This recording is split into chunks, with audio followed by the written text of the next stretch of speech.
Um dos principais focos da audiência de terça-feira foi descrever os ferimentos de Gênesis. Eram muitos para serem detalhados. Mas a patologista forense Charney Carn Lopes disse que a garotinha estava coberta de hematomas, queimaduras e tinha ferimentos cortantes. Você se lembra aproximadamente quanto tempo durou essa autópsia no total? Eu não me lembro, mas só me recordo de ter sido uma das autópsias mais longas.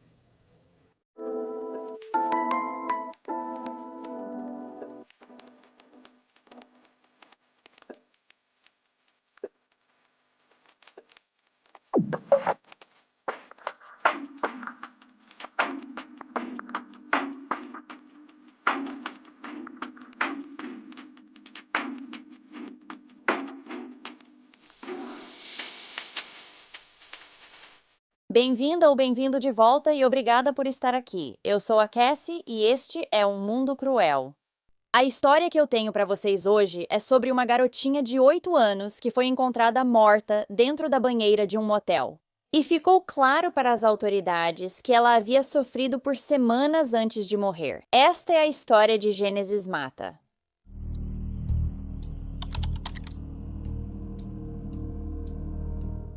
Gênesis Araya Mata nasceu em algum momento de 2016, filha de sua mãe, Destiny de la Cruz, e de seu pai, Rei Mata Jr. Ela amava o filme Frozen, princesas, tudo que brilhava, unicórnios e dançar. Ela era uma garotinha doce, feliz e amigável. Quando os pais de Gênesis se conheceram, eles eram muito jovens. Seu pai, Rei, tinha 18 anos e sua mãe, Destiny, tinha apenas 14. No mesmo ano, Destiny deu à luz o filho do casal, e 2 anos depois, quando tinha 16 anos, ela teve Gênesis. Então, em 2018, Destiny e Rei entregaram a guarda de Gênesis e de seu irmão para a mãe de Rei, de acordo com Destiny. Isso ocorreu porque ela achava que as crianças teriam um ambiente melhor lá. A mãe de Destiny, Elizabeth de la Cruz, disse que ligava de vez em quando para saber como as crianças estavam. E diziam a ela que as crianças estavam bem, então ela acreditava que estavam sendo bem cuidadas. Segundo a mãe de Gênesis, a última vez que viu a filha foi em 2018. Depois disso, ela teve mais 3 filhos com 2 homens diferentes. Um desses relacionamentos resultou em um processo criminal aberto em setembro de 2023, no qual Destiny e seu namorado foram acusados de crimes bem graves, incluindo tortura, mutilação e crueldade contra a criança. Destiny estava morando com Emanuel Aguilar e seu filho de 1 ano de um relacionamento anterior. Na época, ela também estava grávida de um dos filhos de Emanuel. De acordo com a mãe, seu namorado não tratava seu filho de 1 ano como se fosse dele. O casal estava no meio de uma discussão acalorada, quando Emanuel bateu no rostinho do menino com uma sandália, depois o pegou pelo pescoço e o jogou no sofá. Isso resultou em uma fratura no crânio da criança. Ele também apresentava hematomas graves por todo o corpo, uma infecção no dedo do pé e um ferimento na orelha. Acredita-se que o ferimento na orelha deixaria o garotinho surdo pelo resto da vida. Embora não se acreditasse que Destiny estivesse envolvida no abuso da criança, ela também não levou o menino ao hospital, nem ligou para o 911. Segundo ela, isso foi por medo de que Emanuel também a machucasse. Tanto Destiny quanto Emanuel se declararam não contestar as acusações de crueldade contra a criança. Emanuel foi condenado a 5 anos de prisão estadual, enquanto Destiny pegou 4 anos de liberdade condicional. A mãe de Gênesis, Destiny, também tinha um longo histórico de abuso de drogas e dependência de metanfetamina. Ela usava desde pelo menos os 18 anos e já havia sido presa por posse de drogas no passado. Então, em julho de 2025, Destiny teria sido contatada por uma assistente social do condado de Kern. Disseram a ela que havia um processo aberto contra o pai de Gênesis, Rei. Destiny, que agora morava no Texas, não fazia ideia de como Rei havia recuperado a guarda das crianças, mas ela foi imediatamente para Bakersfield, Califórnia, para ver o que estava acontecendo. No entanto, ela nunca mais veria Gênesis viva novamente. Apenas algumas semanas depois, em 1º de agosto de 2025, a irmã de Rei disse que a namorada dele, Graciela Bustamante, ligou para ela e disse: "Você precisa encontrar Gênesis, você precisa encontrá-la." Eu a deixei com Rei, então Graciela disse que a criança estava no banheiro de uma La Quinta Inn próxima. A irmã de Ray ficou confusa com o que Graciela quis dizer, já que Ray estava na casa dela com ela. Então, ela o confrontou e perguntou o que ele tinha feito, mas Ray se recusou a responder e seu rosto parecia sem emoção. Sua irmã ligou para os serviços de emergência e foi ao La Quinta Inn verificar como Gênesis estava. Pouco depois da ligação para as autoridades, eles foram até o motel para investigar uma possível Gênesis de 8 anos inconsciente. No entanto, ao chegarem, ninguém atendeu a porta do quarto 248, então, um funcionário usou uma chave para deixá-los entrar. Quando entraram, os policiais perceberam que todos os lençóis e cobertores estavam completamente bagunçados e havia roupas e lixo espalhados pelo chão. Depois de arrombarem a porta trancada do banheiro, eles encontraram o corpo sem vida de Gênesis na banheira. A menina de 8 anos tinha ferimentos físicos extensos, incluindo pele rasgada, bolhas enormes e queimaduras por todo o corpo e rosto. Ela estava sem todas as unhas da mão esquerda, e um policial disse que parecia que ela havia sido chicoteada várias vezes. Pouco depois que o pai de Gênesis, Ray Mata Jr., de 31 anos, foi detido, a madrasta da menina, Graciela Bustamante, de 27 anos, também foi presa. Ambos foram acusados de homicídio em primeiro grau, crueldade intencional contra a criança e tortura, permanecendo sob custódia sem fiança. Outras 7 crianças foram levadas sob custódia do CPS após a prisão dos pais. Não se sabe se todas essas crianças eram filhas de Ray e Graciela, mas apenas uma delas foi encontrada sofrendo maus tratos por parte deles, assim como aconteceu com Gênesis. O irmãozinho da menina, de 11 anos, foi encontrado com hematomas por todo o corpo. Ele também tinha cicatrizes por todo o corpo, compatíveis com agressões sofridas durante um longo período de tempo.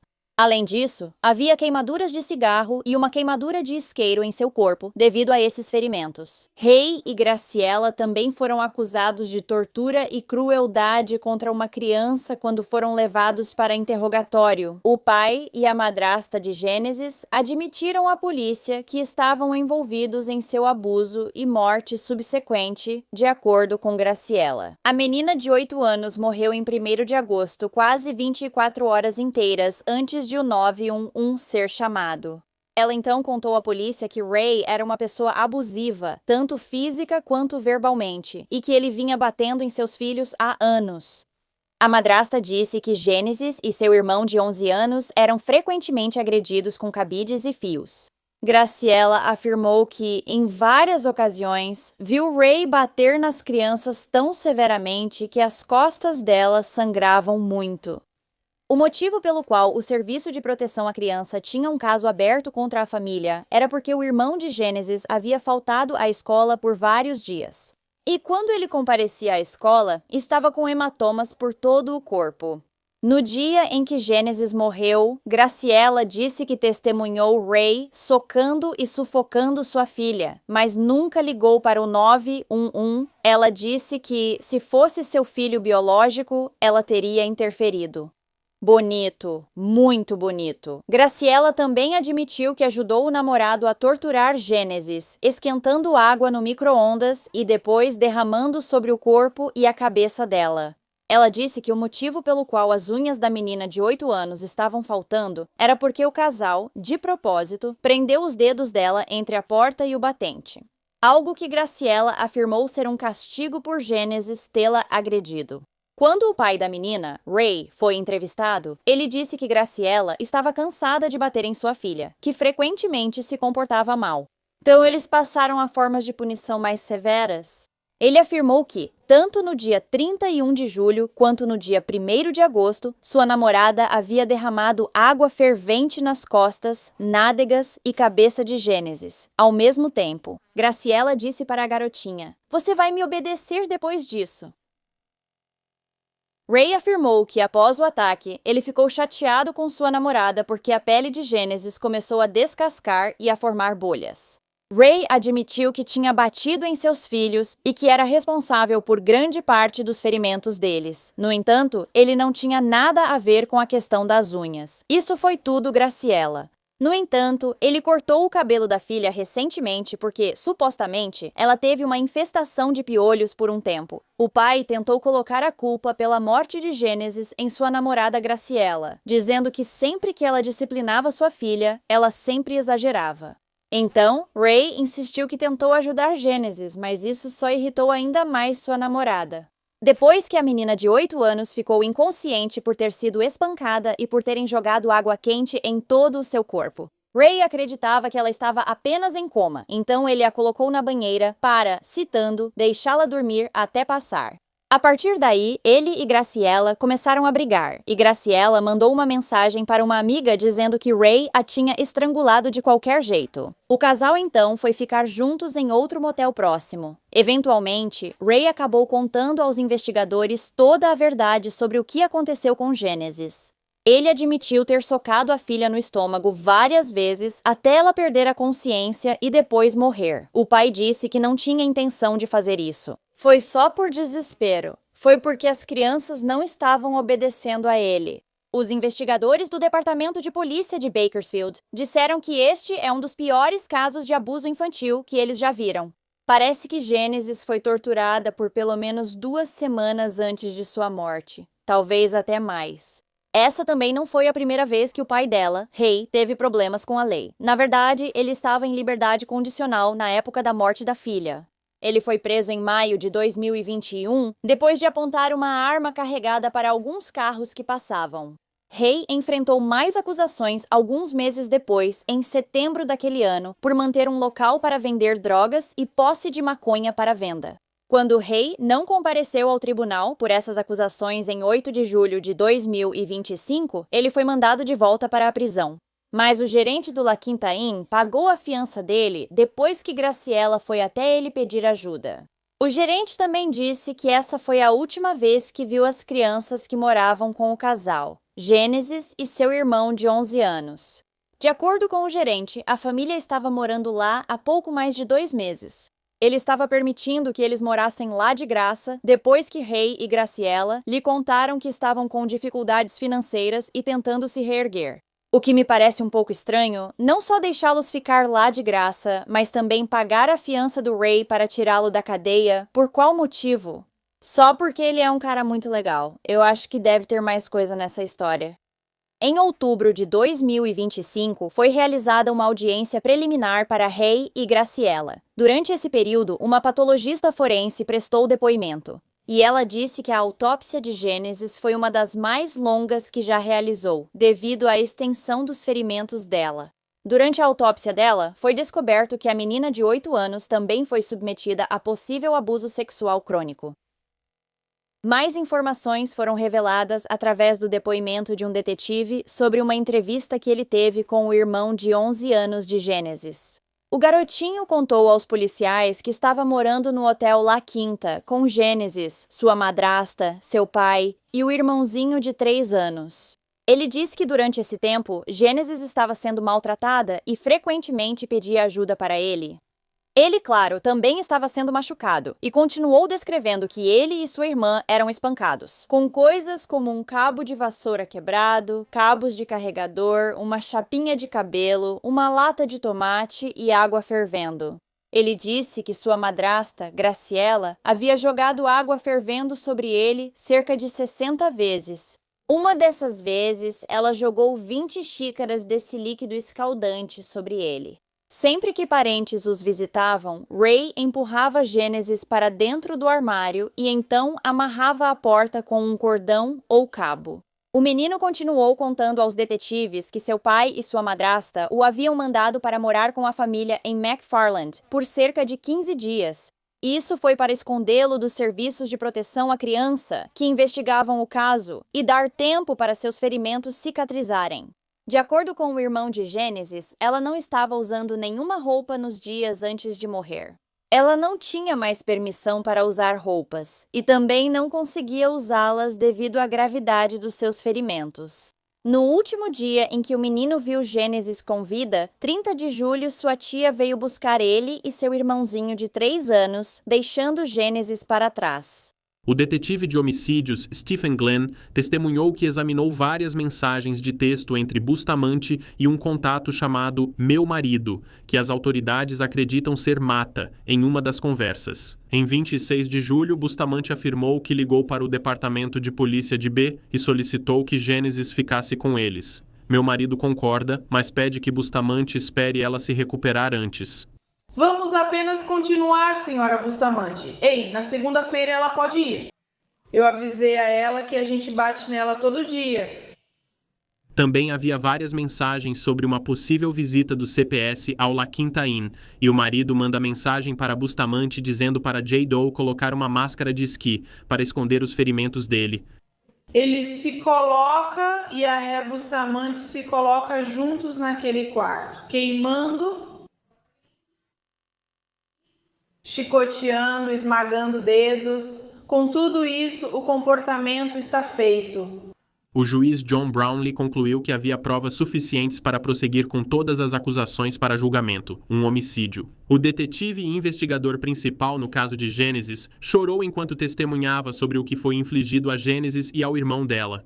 Os acusados, Ray Mada, de 31 anos, e Graciela Bustamante, de 28 anos, observaram enquanto todas as provas eram apresentadas.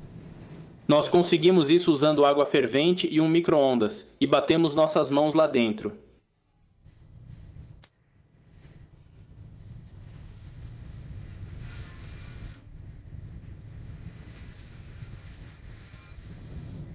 A outra família da menina de 8 anos, incluindo sua prima Sabrina Guerreiro, disse que os serviços de proteção à criança falharam muito com ela.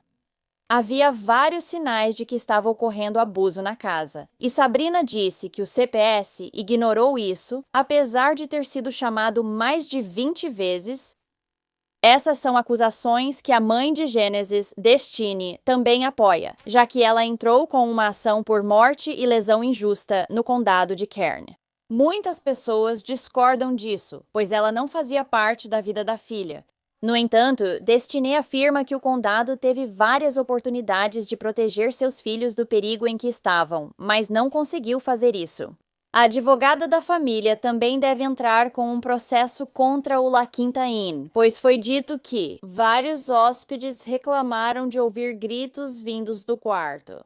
Mas isso só resultou na gerente do hotel transferindo Gênesis e sua família para os fundos do prédio, onde ninguém poderia ouvi-los. Se algo mais tivesse sido feito, como a polícia ter sido chamada, talvez Gênesis tivesse sobrevivido. Apenas alguns dias após sua prisão, em 8 de agosto, Graciela Bustamante foi atacada por outra detenta enquanto estava na prisão. Ela disse que a madrasta de Gênesis, abre aspas, mereceu. A detenta, cujo nome é Anita Doran, agiu depois de perceber Graciela rindo e brincando após uma audiência no tribunal. Nos dias após o ataque, a conta do refeitório da Anita foi inundada com doações de desconhecidos. Ela também disse que não sente remorso pelo que fez e que definitivamente faria de novo. Em dezembro, Anita foi sentenciada pelo ataque a Graciela, mas sua sentença será cumprida simultaneamente com a pena anterior de 8 meses por fugir da polícia e roubar um veículo. Após a agressão, Graciela deu uma entrevista a um canal de notícias local. Veja as bobagens que ela disse. Quando chegou o dia 2 de agosto com Gênesis. O que aconteceu naquela noite? Não foi nada direcionado a ela, começou entre eu e ele. Eles provavelmente só estavam brigando por causa disso. Eu só fui em direção à minha cama e caí na cama porque ele não queria me dar o telefone.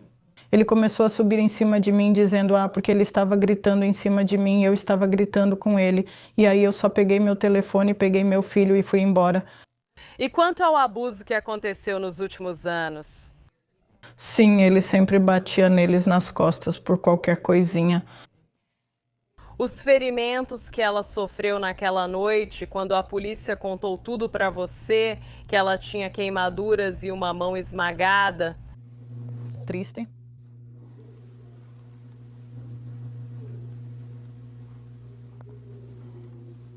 É de partir o coração, triste, Ray me contou, para assumir a culpa por ele. Por que você ouviu ele sobre isso? Eu sempre ficava, tipo, sempre com medo, tipo, só faz isso ou assiste, assiste. A família dele diz que fez várias denúncias nos últimos anos para os serviços de proteção à criança sobre as crianças. Vocês já tiveram envolvimento ou contato com a proteção à criança? Ou eles já procuraram as crianças?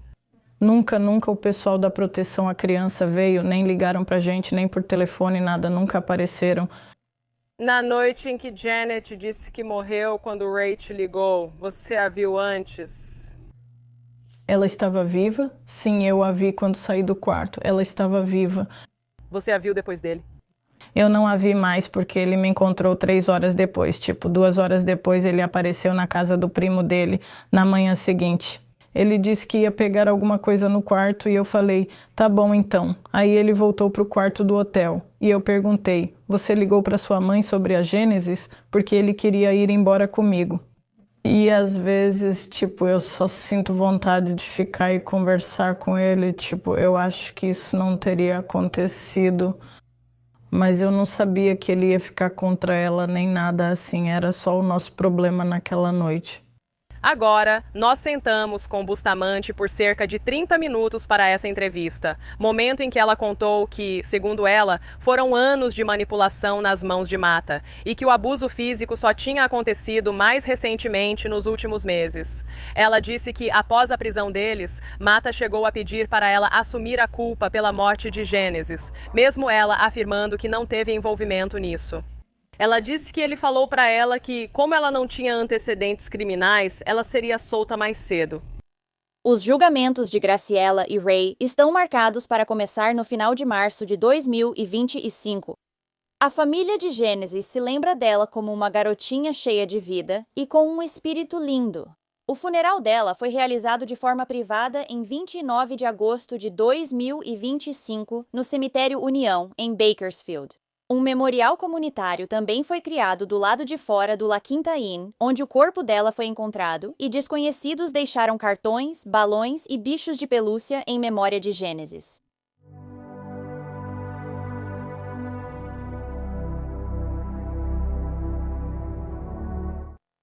Bem, obrigada por ouvir a história da Gênesis hoje. Acho que o mais surpreendente para mim sobre esse caso é isso. A polícia nunca foi chamada ao motel onde a família morava, mesmo tendo gritos sido ouvidos vindos do quarto deles. Em vez disso, o gerente, que por algum motivo deixava eles ficarem lá de graça e pagou a fiança do Ray, simplesmente os mudou para os fundos para que ninguém mais os ouvisse. Parece muito suspeito. O que você acha disso? Então, se você gosta de crimes reais e quer ouvir de mim, não se esqueça de clicar no botão de inscrever-se aqui embaixo e ativar as notificações também. Assim você vai saber quando eu postar um vídeo novo, que é pelo menos 2 vezes por semana. Obrigada por assistir ao Mundo Sinistro hoje. Até a próxima. Se cuida, tchau. Obrigada a todos os apoiadores do Mundo Sinistro. Agora tem ainda mais conteúdo do Mundo Sinistro no Patreon, então confira em patreon.com/Mundo Sinistro ou use o aplicativo do Patreon. Você terá acesso a vídeos exclusivos todo mês e muito mais. Qualquer apoio realmente ajuda a garantir que as vítimas nunca sejam esquecidas e a destacar as falhas da sociedade associadas a cada caso. Você tem uma sugestão de história que gostaria que eu abordasse? Se sim, me envie um e-mail para awickedworldtruecrime@gmail.com.